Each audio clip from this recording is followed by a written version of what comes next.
Vamos que vamos, né, gente? Glória a Deus.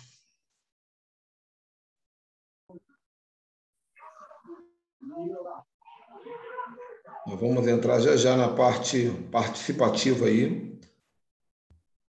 Profeta que não fala não é profeta, né? Bom, Cláudio, às vezes aqui aparece a minha mensagem escrita, mas só aparece a metadezinha. Aí eu não percebi o finalzinho que você pediu a recomendação. Mas foi tranquilo, foi tranquilo. Tem que olhar com mais atenção. O ato profético, ele sempre vem com detalhes. Por exemplo, quando Deus manda Moisés fazer a arca a arca também. Deus deu os mínimos detalhes da arca. O próprio Deus deu. Imagina se Moisés tivesse errado em alguma coisa ali. Imagina se Abraão fosse fazer oferta. Deus falou, olha, você vai subir no monte, foi o Monte Moriá, né, o apóstolo Dantas? Monte Moriá. Deus falou para Abraão, você vai subir no Monte Moriá, você vai oferecer seu filho para mim.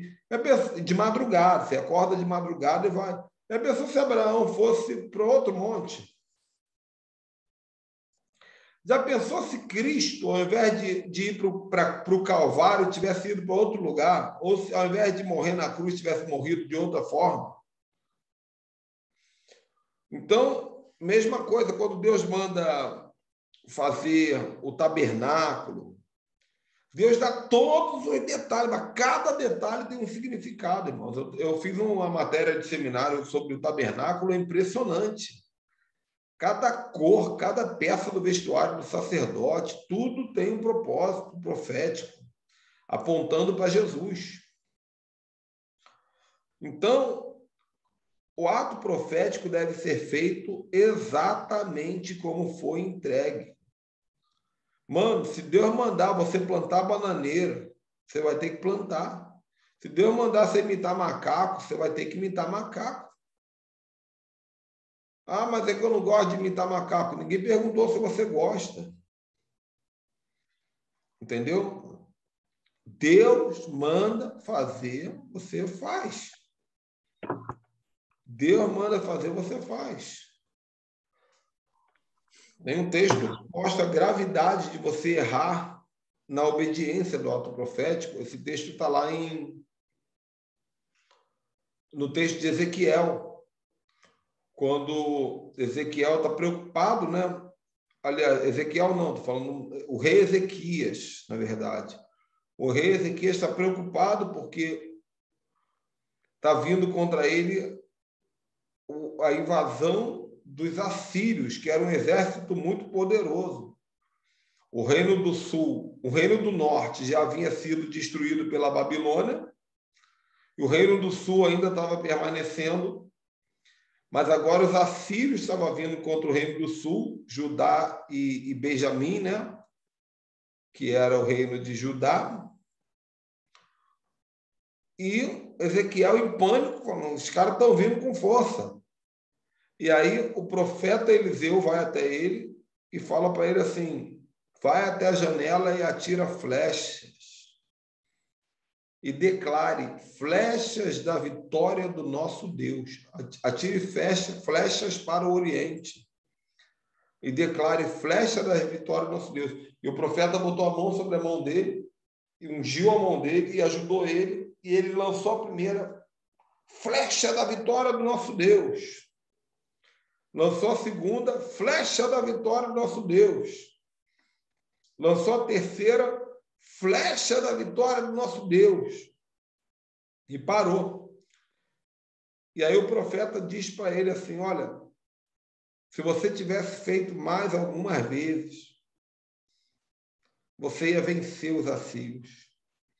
Mas como você fez apenas 3 vezes, você vai enfurecê-los.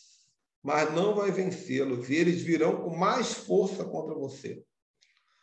Um ato profético, um tiro saiu pela culatra. Então, eu tenho para mim, assim, na minha imaginação, que quando o rei olhou pela janela, tinha uma multidão de gente ao redor dele. E Deus ia dar para ele aquela unção daquele gavião arqueiro lá dos Vingadores. Ele ia matar um por um da janela. Eu não sei, eu tenho essa imaginação. Só que ele só matou 3. Então, você nunca faça um ato profético assim, como diz aqui no Rio de Janeiro, nas coxas, de forma displicente.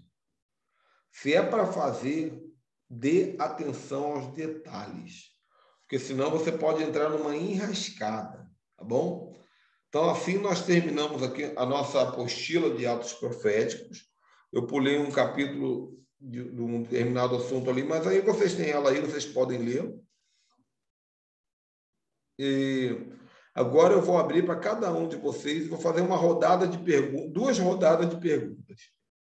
Eu quero que vocês façam perguntas sobre ato profético. Se não conseguiu preparar uma pergunta sobre ato profético, pergunte sobre algum dos assuntos que nós tratamos até agora.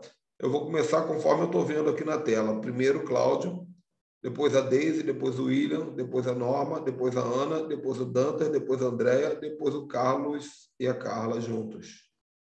Cláudio, por gentileza. Deve ser observado, eu até estava dando ali na apostila agora, a questão das patentes e dos princípios de autoridade em relação ao local. Digo porque recebi a direção para fazer em relação ao imóvel sede do tribunal na comarca que está travado. Iria eu como representante do Poder Judiciário, e a direção veio para mim, e um pastor do Conselho de Pastores da cidade. Né? O que eu discerni a princípio é que não deveriam ir muitas pessoas, mas a minha pergunta, objetivamente falando, a gente deve estar sempre acompanhado além de ser enviado, de uma autoridade cristã relacionada ao local, se houver? Boa pergunta. Não necessariamente,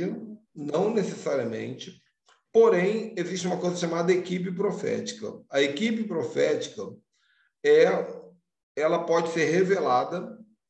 Quando Deus dá um ato profético para uma pessoa, ele pode dizer, olha, eu quero que você faça um ato profético com fulano, beltrano, ciclano. Ou pode ser uma equipe não revelada, que você recebeu uma incumbência profética e você monta a sua equipe. Né?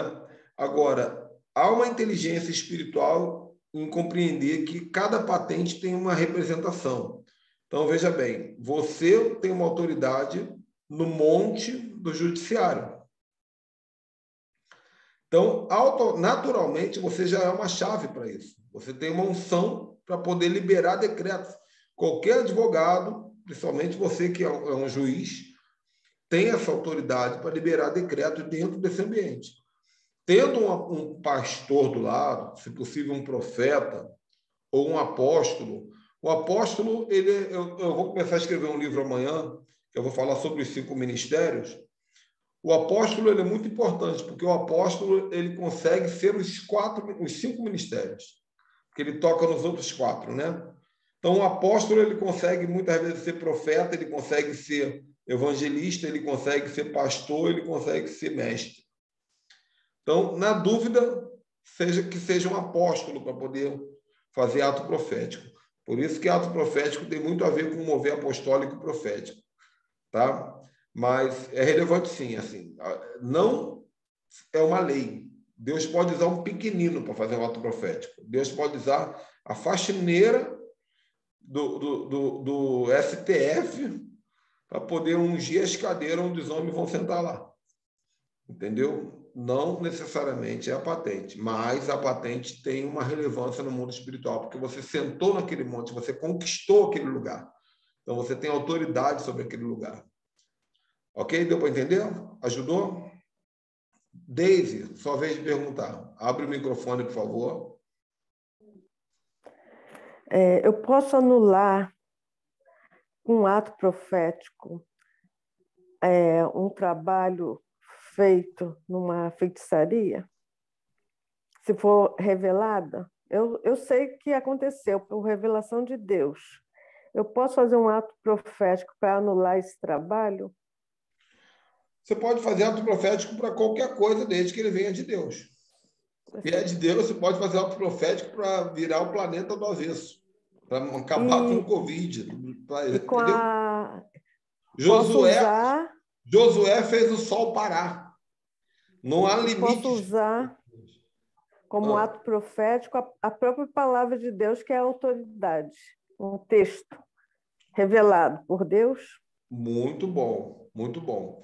O texto bíblico, ele é uma chave por si só. Então, por exemplo, um presidiário arrependido e convertido, ele pega a Bíblia, começa a marchar e diz: posso passar pela tropa e saltar as muralhas. Está escrito na Bíblia. É um texto de libertação. Passar pela tropa e saltar as muralhas. Ele está saindo de dentro do presídio. É verdade.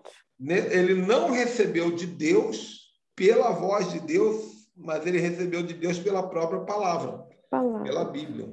Entendeu? Então, a Bíblia, sim, ela é uma autorização para atos proféticos. Por isso existe muito ato profético previsto na Bíblia. Santa Ceia, batismo. E existe Posso fazer mais uma? Pode. Não, deixa para a segunda rodada. Rodada. Já vai estar vendo. Okay. William, fecha o microfone, por favor, Daisy.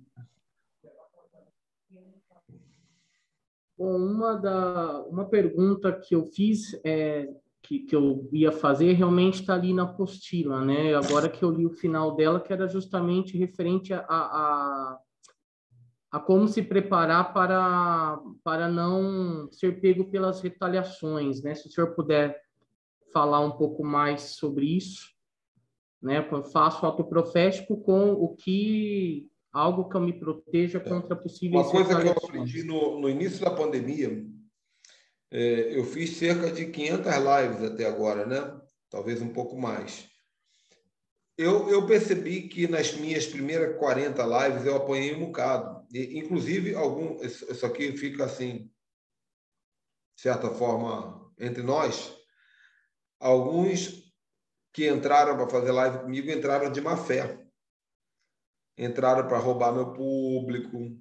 Outros entraram para vender. Teve uma pessoa que entrou para fazer live comigo que fez R$20 mil de venda numa única live, fazendo live comigo antiético. No meio da live, a pessoa falou assim: inclusive, eu estou vendendo um curso desse assunto, e era um assunto meu. Eu estou vendendo um curso desse assunto por R$1.000 e tal.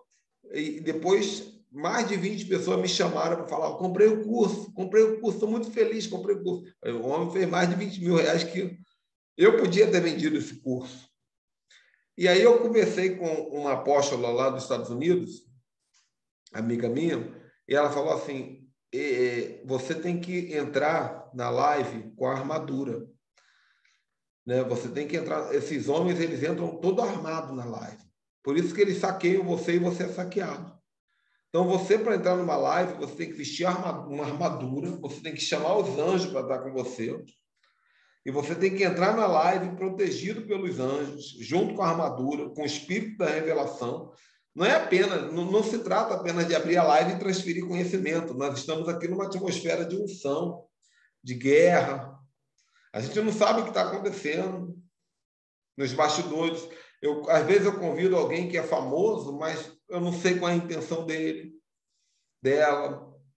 Então, isso também tem a ver com ato profético. Se você vai sair para fazer um ato profético, você deve antes buscar todo tipo de revestimento espiritual que você puder. Primeiro revestimento espiritual que existe chama-se vida com Deus, intimidade constante. Segundo revestimento espiritual que existe é arrependimento. Porque se você está em arrependimento, o diabo não tem como te acusar dos pecados. Terceiro revestimento espiritual que tem, aí sim, são os anjos e a ativação profética, você está cheio do Espírito Santo. Mas, antes de tudo, vida com Deus, intimidade, arrependimento. Aí o maligno não toca. Jesus disse: aí vem o príncipe desse mundo e nada tem em mim. Então o diabo não podia tocar em Jesus porque ele não encontrava nada, ele não podia fazer nada, né? Então, para fazer ato profético, você está entrando numa atmosfera de guerra. Eu fiz um ato profético no interior do Mato Grosso. Eu fui numa cidade e na entrada da cidade tinha uma pracinha pequena, uma rotatória com uma pracinha, e tinha um portal com duas colunas, tipo aquela coluna maçônica, mas um portal na pracinha, no meio da pracinha, era um enfeite o portal. E o Espírito Santo me falou assim: desse portal saem milhares e milhares de demônios a cada segundo. E eu falei: o que eu faço? Deus falou assim: você vai ter que entrar dentro desse portal e lançar uma granada dentro dele. Eu vou te dar a granada. Então, eu me preparei, orei, me capacitei. Deus botou na minha mão a bomba, uma bomba profética, uma granada espiritual. Eu entrei pelo portal andando, de verdade. Mas, engraçado, quando eu atravessei ele, eu vi o inferno. Eu vi o inferno. Já não era mais a pracinha. Aí eu lancei a granada, BUM! Explodiu, e eu saí. Aí Deus falou: eu fechei o portal. Esses demônios não têm mais ação nessa cidade. Entende? Mas eu me preparei. Uma vez eu fiz um ato profético numa cidade no interior do Mato Grosso, de Rondônia, no interior de Rondônia, chamada Cujobim. Uma cidade fantasma, irmão. Pensa numa cidade fantasma. Não tinha nada, só tinha umas casinhas velhas. A igrejinha que eu preguei era uma igrejinha, tem foto no meu site também. Uma igrejinha de madeira, de tábua de madeira quadrangular, com 15 cabecinhas de gente. E eu falei: qual é o negócio que sustenta essa cidade aqui? E o pastor falou assim: prostituição é o negócio, e droga. É o que sustenta a cidade. Essa cidade vive de prostituta e de droga. Quase todas as mulheres aqui são prostitutas e quase todas as pessoas são viciadas. E eu saí numa carreata com eles, eu falei: vamos juntar pelo menos uns 15 carros aí, junta aí uma turma. E nós fomos ungindo, eu ungi todas as esquinas da cidade. Era uma cidade pequena. Eu tornei uma lata de azeite inteira por esquina. E nós declaramos a restauração daquela cidade. Essa cidade hoje é sustentada pelo negócio de corte de madeira autorizado, legalizado, para poder distribuir madeira para marcenarias. Entendeu? Então, deu para te responder, pastor William? Norma, a sua vez. Shalom. Apóstolo, quando eu raspei a cabeça, em oração, o Espírito Santo mandou fazer um ato profético, que eu andasse aqui o bairro inteiro descalça. Uhum. E nesse ato profético, eu devo levar óleo ungido, alguma coisa, ou só a caminhada? Essa pergunta você tem que perguntar àquela pessoa que te deu o ato profético. Sim. Porque se eu te responder, deixa de ser um ato profético. Entende?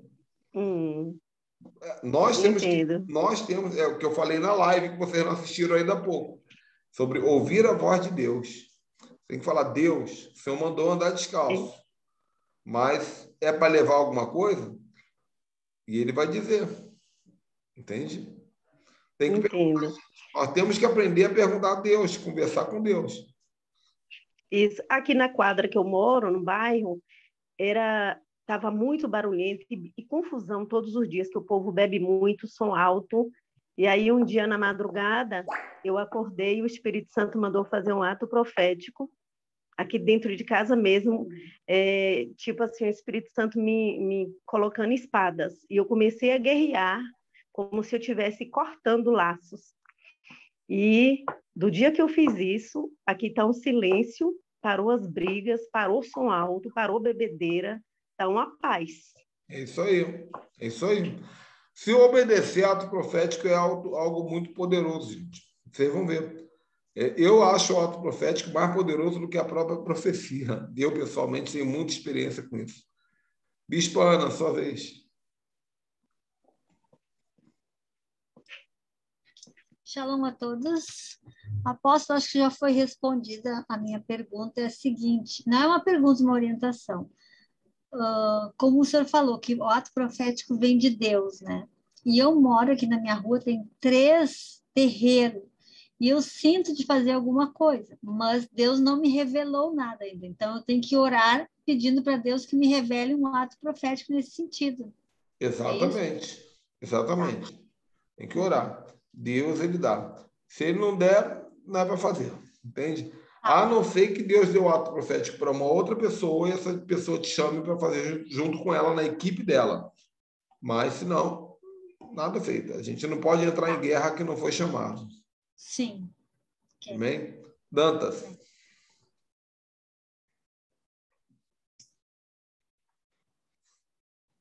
Dantas. Liga o microfone aí, homem de Deus.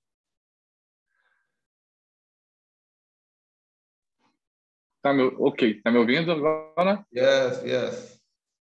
Yes. Bom, meu apóstolo, hoje a gente está vendo num tempo que essa questão de atos proféticos se prostituiu. Se prostituiu de uma forma assim pejorativa, eu digo, porque hoje virou assim algo que as pessoas fazem deliberadamente, né? A gente sabe isso. E a gente vê muita coisa aí sendo feita, atos proféticos, tirado da própria cabeça, com interesses próprios. Financeiro, geralmente. Sim, exato. Então, a minha pergunta, talvez ela tenha sido até respondida, mas a minha pergunta seria: quais as consequências negativas de um ato profético indevido? Meu irmão, é o contrário das negativas do ato profético, das positivas. Vai dar tudo errado na vida da pessoa. Olha só, todo ato profético que não vem de uma orientação bíblica ou de uma voz de Deus é feitiçaria, bruxaria.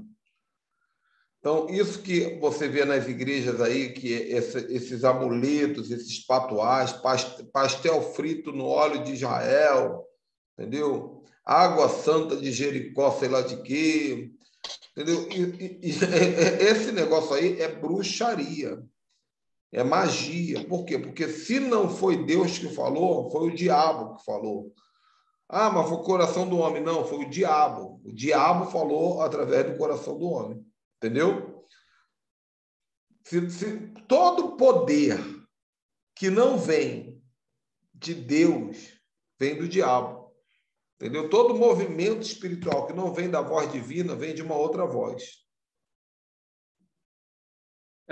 Apóstolo, essas consequências poderiam ser retaliações de espíritos demoníacos contra a pessoa? Poderia acontecer isso? Pode acontecer, sim. Pode a pessoa, inclusive, ficar endemoniada. Eu vou te contar uma história aqui, minha. Eu, quando pastoreava a igreja, eu gostava de fazer encontro com Deus. Eu amo fazer encontro com Deus. Encontro com Deus é tremendo. Eu não sou G12 não, mas tem uma coisa que eu falo. O encontro é tremendo. Isso aí eu não tenho... Nós fazemos aqui. E eu fazia um encontro, meu irmão, alto nível. Primeiro, o cuidado espiritual que eu faço é... Assim, se você entrou para ministrar no encontro, você não pode sair.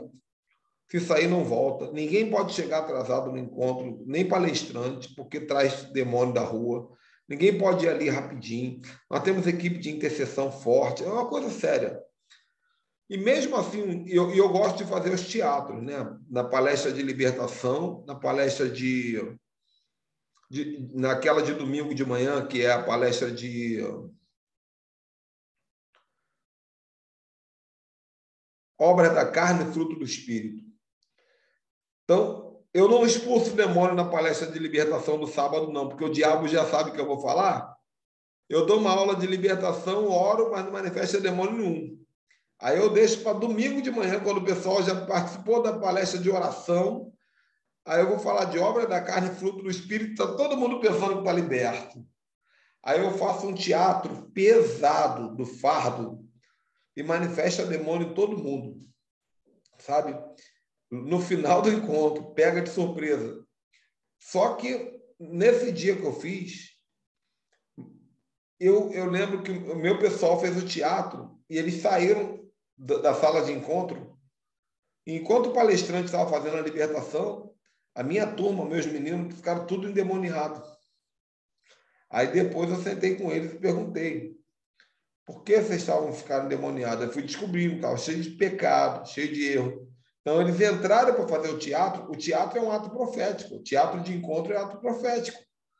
Eles entraram para fazer o teatro cheio de brecha e ficaram endemoniados. Tinha um que rastejava igual cobra no chão. Eu falei: olha que vergonha, vocês ministrando no encontro cheio de demônio. Entendeu? Então pode acontecer sim. Andréia, sua vez.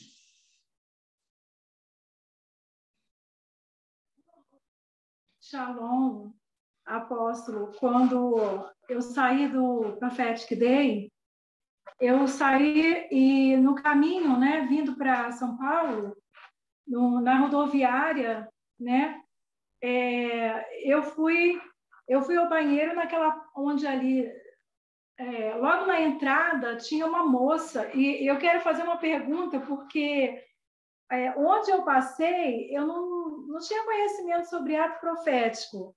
Então, nas igrejas onde eu passei, eu nunca tinha visto ninguém fazer ato profético, falar sobre ato profético. E quando eu fui no Prophetic Day, eu voltei, assim, já estava escutando as lives, né? Então, eu voltei, assim, já com um pouco de conhecimento, né? A respeito de ato profético.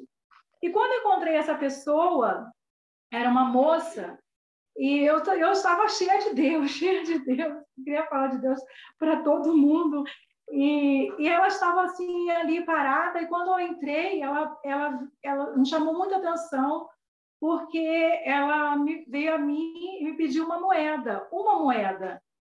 E naquela hora eu comecei a falar para ela se alguém já tinha falado de Jesus para ela, se ela já tinha sido evangelizada, que eu gostaria de evangelizá-la. Uhum. E ela, muito fechada, assim, ela disse que ela não queria. E nisso eu fui para um canto, eu comecei a orar e eu falei: Deus, eu estou vindo do Prophetic Day, eu estou vindo com tanta unção, eu não aceito sair daqui sem ver a manifestação do teu poder, né? Uhum. Aqui nesse lugar e com essa moça. E eu pedi a Deus ali que Deus falasse comigo, me desse alguma estratégia, alguma coisa. Nisso, eu voltei e eu estava sem moeda na minha bolsa, sem nada. Eu estava sem a minha bolsa, na verdade. E quando ela me pediu uma moeda, me chamou muita atenção, porque nunca ninguém havia me pedido uma moeda. Uhum. E aí, então, aquilo para mim, sabe, eu pensei na hora, eu não vou dar uma moeda para ela, eu vou dar 3 moedas. Mas tinha algo naquelas 3 moedas, porque eu voltei a ela e falei para ela: o que você precisa não vai muito além de moedas. E eu quero te apresentar o Pai, o Filho e o Espírito Santo. Eu não sei se eu fiz se foi um ato profético, mas na hora foi o que me veio e eu falei: eu vou fazer, porque eu estava com muita fé. E eu peguei e eu entreguei eu falei para ela: o que eu tenho para você é o Pai, o Filho e o Espírito Santo. Uhum. Você quer receber o Pai, o Filho e o Espírito Santo? Você quer receber Jesus? E eu falei muito rápido para ela, assim, né, a respeito de Jesus, a salvação, e concluí com você quer receber, com a pergunta. Quando ela falou, aí eu falei assim: eu tenho 3 moedas para te dar, eu não tenho apenas uma. E elas representam o que você precisa na sua vida espiritual, que é o Pai, o Filho e o Espírito Santo. Você, na hora que receber, você vai estar recebendo também o Pai, o Filho e o Espírito Santo. Você quer receber? Aí ela disse: eu quero. E eu entreguei para ela, eu falei: então recebe, mas não a moeda, recebe o Pai, o Filho e o Espírito Santo. Uhum. E eu entreguei para ela. Eu saí dali transbordando, porque eu queria muito eu não queria sair dali sem ter nada para ela. Você usou de um ato profético para evangelizar. Muito bom. Estou pensando, será que foi um ato profético? Foi certo? Claro que foi, claro que foi. E essa pessoa, se bobear, ficou com medo até de usar essa moeda, porque ela entendeu, né, a mensagem. Você pode usar o que você tiver em mãos para transferir uma mensagem. Minha sogra era muito boa nisso. Minha sogra, ela ia na padaria, quando alguém pegava o pão, ela falava assim, pão cheiroso. Jesus é o pão da vida, né? Quando você comer o pão, esse pão aí você vai estar comendo Jesus. Minha sogra, tudo que ela via, ela transformava em evangelismo, né? Carlos e Carla, vamos aproveitar aí que ainda tem 9 minutos, tentar fazer. Legal, Deise, muito bom. Andréia, muito bom.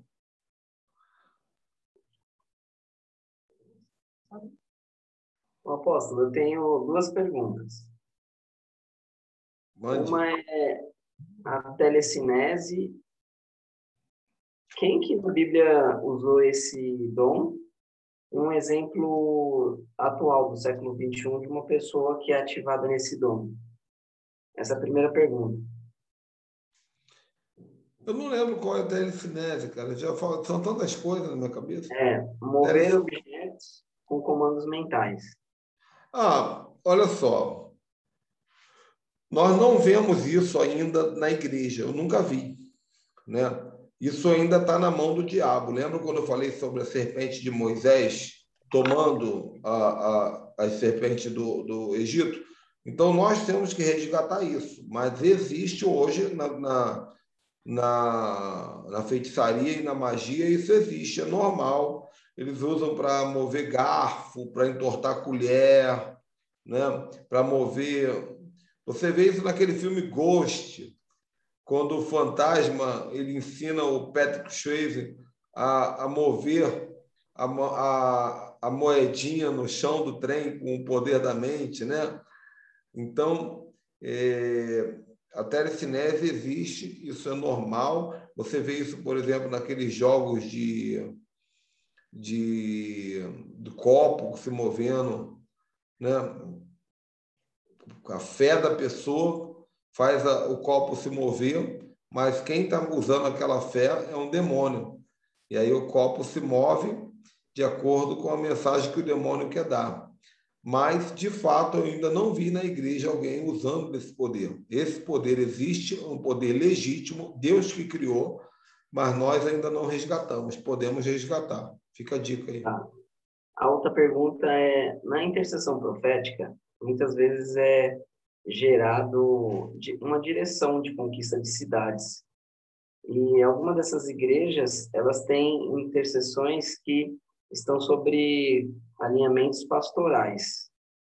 Essa igreja em si, que é esse conjunto de pessoas, de ministérios, debaixo de uma cobertura pastoral, pode entrar numa guerra de território de alto nível sem um apóstolo? Pode, desde que o pastor ele receba essa direção de Deus e creia nisso. Não tem problema nenhum. Não tem problema nenhum. Existem pastores conquistadores territoriais. Não é exatamente o papel do pastor, mas Deus pode usar, como ele usa quem ele quer, Deus usa o que quer. Todas as coisas foram feitas por ele, sem ele nada do que foi feito se fez. Então Deus pode usar um pastor, pode usar uma igreja pastoral, desde que esse pastor acredite e receba uma direção legítima de Deus. Conheço muitas histórias de pastor que conquistaram o território e não são apóstolos. Entendeu? Por exemplo, é muito comum assim, a gente ver testemunho de pastor que botou a mão no galpão e orou e falou: Senhor, eu quero que a minha igreja seja aqui. E Deus deu, ungiu o galpão, ungiu o terreno, Deus deu o terreno. Então, é uma conquista para a igreja local. Então, uma conquista territorial pastoral, que é para a igreja local. Um terreno, um galpão, né, um prédio. Não deixa de ser conquista territorial, mas é pastoral. Então, pode ser feita pelo pastor, sem problema algum. Gente, nós temos aí mais uns minutinhos, uns 5 minutinhos. Alguém quer fazer mais alguma pergunta, alguma colocação? A Carla quer fazer a pergunta dela. Diga, Carla. Eu vou fazer uma pergunta. é sobre a viagem astral, né? Eu, quando era criança, eu muitas vezes, o meu espírito saía e eu ficava vendo, eu via eu brincar, via eu na igreja louvando, via os irmãos. Isso acontecia muito quando eu era criança. Depois não aconteceu mais, não consegui mais, não acontecia, era espontâneo. Só que depois, na minha fase adulta, o que aconteceu? Teve momentos que eu vivi situações que eu falei assim, nossa, eu estive nesse lugar, eu ouvi isso, eu tenho certeza que eu já ouvi. Sim. Só que eu não lembro. Esse momento eu acho que eu saí quando eu estava dormindo, mas eu não consigo lembrar. Eu só lembro quando acontece, no momento que está acontecendo. Claro. E aí, às vezes eu fico pensando, nossa, será que é alguma mensagem que Deus queria que eu desse, algo que eu poderia ter evitado? E Deus tentou me mostrar onde, mas eu não consegui lembrar antes. Não, você não tem que se estressar com isso, não. O déjà vu é uma coisa muito normal. Nem sempre é uma mensagem de Deus. O nosso espírito, quanto mais profético nós somos, ou quanto mais endemoniado nós somos, ou quanto mais profético nós somos, ou quanto mais endemoniado nós somos, o nosso espírito vai ficando livre do nosso corpo. E ele passeia por lugares enquanto a gente dorme. Então você deita, se você é endemoniada, o demônio pega o teu espírito e leva para passear.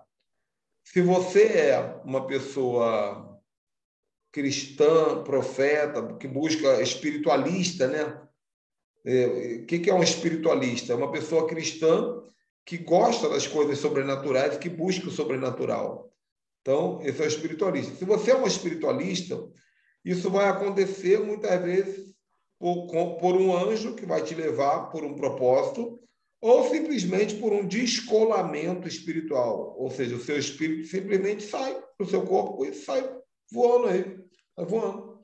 E como a velocidade é muito rápida, ele atravessa portais, quando você vê, você já está nos Estados Unidos, você está em Belo Horizonte, você está no Rio de Janeiro, né? Você tá... E nem sempre a sua consciência capta as informações. Muitas vezes a gente viaja dormindo sem ver, sem perceber. Outras vezes a gente viaja dormindo percebendo. Agora, uma coisa é fato. Quando dá o déjà vu, que é essa questão de você estar num lugar e falar, eu já estive aqui, é porque em algum lugar, de fato, em algum momento, de fato, consciente ou inconscientemente, você esteve lá. Entendeu? Agora, qual o propósito disso? Nem sempre tem propósito. Simplesmente aconteceu. E aí, nesse momento... Né, vai cair daqui a 1 minuto e meio, tá? Tá. Que o apóstolo falou sobre o cordão de prata. E nesse momento, eu estou ligada por um cordão de prata, ou não? Não, se o fio de prata romper, você morre. Hã? Se o fio de prata romper, você morre. Mas nesse momento que eu estou fazendo essa viagem, eu estou ligada pelo fio de prata. O cordão de prata está sempre conectando a alma ao espírito e o corpo. Então, quando você viaja, o cordão de prata estica. Ele vai onde você vai. Ele estica igual um elástico. Você foi para os Estados Unidos, o fio de prata sai do teu corpo e vai até onde seu espírito vai, esticando. Igual uma pipa que a gente solta assim. Entende? Agora, se cortar o fio de prata, você morre.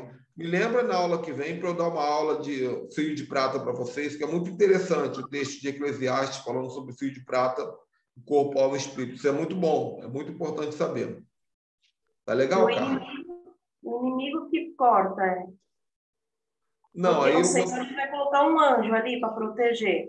Eu vou precisar explicar na semana que vem, porque vai cair daqui a 30 segundos. Vocês querem voltar? Deixa eu voltar 5 minutos para explicar a Carla, porque a cara dela está de frustradinha aí, eu fico triste com isso. Deixa eu cair aqui.